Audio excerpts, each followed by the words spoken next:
ইয়াৰ পিছত আমি আমাৰ যিসকল নিবনুৱা ল'ৰা ছোৱালীয়ে মুখ্যমন্ত্ৰীৰ আত্মনিৰ্ভৰ অসম আঁচনিৰ অধীনত 2 লাখ টকাৰ লোনৰ বাবে আবেদন কৰিছিলে সেপ্টেম্বৰ মাহৰ ভিতৰত 30,000 জন যুৱকক খানাপাৰাত একেলগে মাতি আনি আমি প্ৰথম কিস্তিৰ 1 লাখ টকা দিবৰ বাবে আমি সিদ্ধান্ত লৈছো যাতে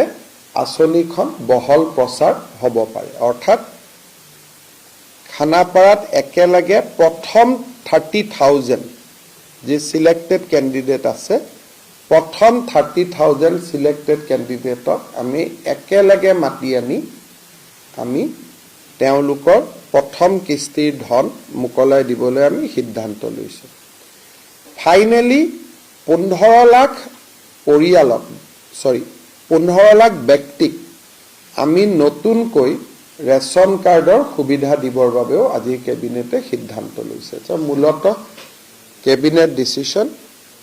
এইখিনিয়ে কেবিনেট ডিসিশন আছিল যিখিনি আমি মূলতঃ কেবিনেট ডিসিশন লৈছিলো